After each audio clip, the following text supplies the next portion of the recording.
Rostislav hit the front on the inside, Twisted Steel down the outside. Talkanco's coming with a run. Rostislav's in front. Talkanco, Luana Miss coming right over the top of them, diving. Oh, they hit it together. I thought it might have been Talkanco. Maybe Talkanco from the fast finishing Luana Miss. Yeah, certainly was Talkanco. How good is this filly from the Dan and Ben Pearce stable? Now earned in excess of $600,000 from just 6 career starts, if you don't mind, Riley.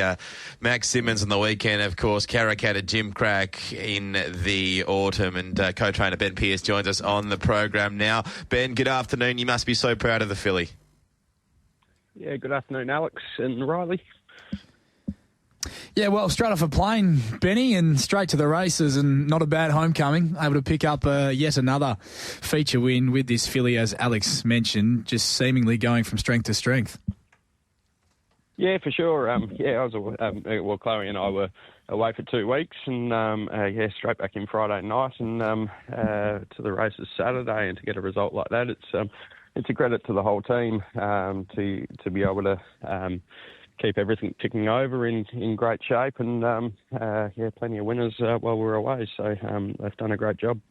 I'm sure a result made even sweeter, Ben, given the fact that your Owners' Day was taking place on the weekend out at Ascot as well. A lot of the conversation, I guess, that not only we've had on this program, but on the morning show with the Sports Daily boys as well, is what might be next for her and where she's going to be best suited, whether it be a Placid Arc or a Guineas path, and that you guys have always been steadfast in that she's going to let her tell you. Has that picture become any more clear after her performance on the weekend? Oh, not really. It's like the Belgravia is set in stone. That's where she'll head next. And then from there, it's still a bit up in the air. So the feature race noms with us morning, and she's pretty much nominated in everything except for the railways. So we've left our options open. I suppose following the Belgravia, there's a few paths that we can look at. I mean, we either go 3 weeks to the Placid Arc and stay down that sprinting line, or we go Burgess Queen 10 days later, and then you've got a Champion Fillies 10 days after that, and then a Guineas a week after that. I think trying to run in all of them probably a bit too much, so I don't think that's an option. So if we did go down that path of getting her out to a Guineas, we'd probably look at bypassing the Champion Fillies. Or another idea that we were floating was possibly going to a Listeria, weight for age, getting in with 51.5 kilos, and just going a fortnight between each run with those gradual step-ups over a distance. Because, as far as her pedigree goes, it probably suggests that she's not going to run much further than 14. But she is quite a nice-natured filly.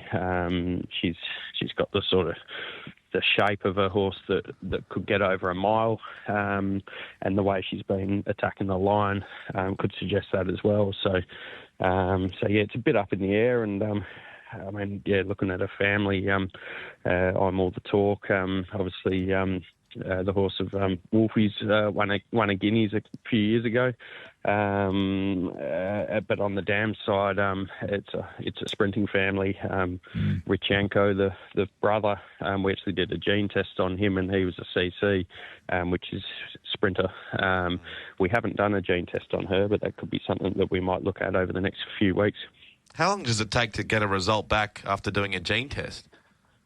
Only 2 weeks. So, we did talk to them this morning, we're going to look at doing that. So we'll get the results back from that shortly after the Belgravia, so that might just help us with our decision. In making those decisions, Ben, do you bring Brad's input into it at all, who obviously rode her on the weekend? Do you get an idea or a snapshot from him as well, or do you purely just look at yourself and Dan at making that decision where you head with her? Yeah, for sure. We'll have a discussion with Brad as well, and after each step as well, and to see what his thoughts are along the way. One thing that we keep going back to was in the Karrakatta, just sort of before straightening, she did drop the bridle a bit, and that's an indication to us that maybe she could be looking for at least the 14 anyway, where she can she's able to stay on the bridle throughout the run, and then still have that turn of foot. She was pretty strong late as well. You just look at the replay, pulling away from a few of them now. I know Luana Miss was closing in, but certainly pretty strong. Put half a length on Rostislav and a few others left in her wake there on the weekend. Strong through the line. We know she was a classy 2-year-old, Ben. She won her debut back in November last year, so she's clearly ready to go. But have you seen any substantial change or improvement in her physically or mentally throughout her spell? Yeah, I think she's come back a lot more mentally mature, and she's developed physically as well. She's really shaped up into a beautiful type of a horse, and she's just handling everything really well. She's an exciting horse to train, and it's good to have these options. So hopefully we can make the right call along the way. It's going to be very exciting to see where she can get to and elevate to as she gets a bit deeper into her preparation. And I guess, Ben, even I know it hasn't really changed in recent years, but the way you've just, I guess, spelled it out in terms of getting her to a champion fillies and a guineas, if that is the path that you take, gee, it's a taxing prep on the fillies, isn't it? Yeah, it is. And, you look at a horse like Watch Me Dance who went through the whole run of those races through the Belgravia and Burgess Queen, Guineas, Champion Fillies, and then onto a Northerly. And, they do look like taxing preps. And, she didn't seem to find that good form again following that campaign. So, that's something that we are conscious of, and we don't want to over tax her early in this 3-year-old campaign. So we'll keep that in mind while we're planning out the preparation as well.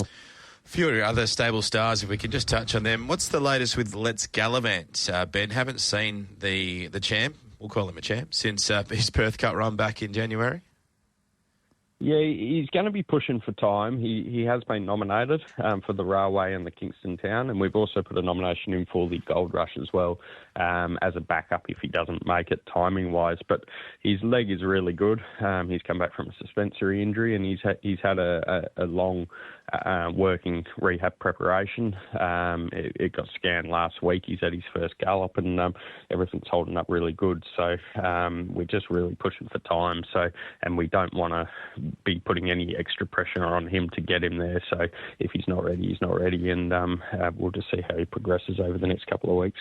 Can we expect to see a bit of Pearce racing representation out at Ascot for your Rhythmic Stakes Day this weekend? Yeah, there's a few down this weekend. So a couple off the top of my head was Climb on Top, Under Influence, Excel Train. There's a few there. So hopefully, a couple of horses or a couple of last start winners there that are in form that hopefully can continue good preparations.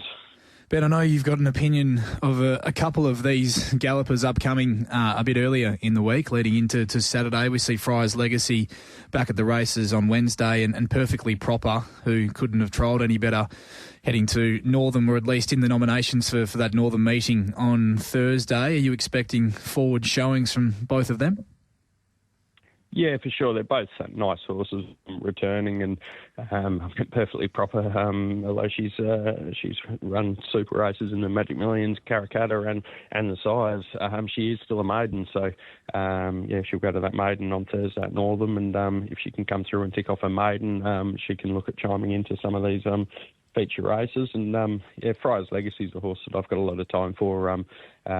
He just continues to impress us with his work at home. So he's one that needed to mature mentally, and I think he has. He had those few runs in and had a little let up, and we've been really impressed with how he's come back. His trial was really good, so we expect him to go well on Wednesday, and I'm confident that he's a horse that can get up to a Guineas because he's by a sprinting stallion, but he's out of Fry's Fantasia, who she's a Black Fry's mare that won races up around the mile to 2,000. So, and his work at home does indicate that he's looking to stretch out to that sort of trip.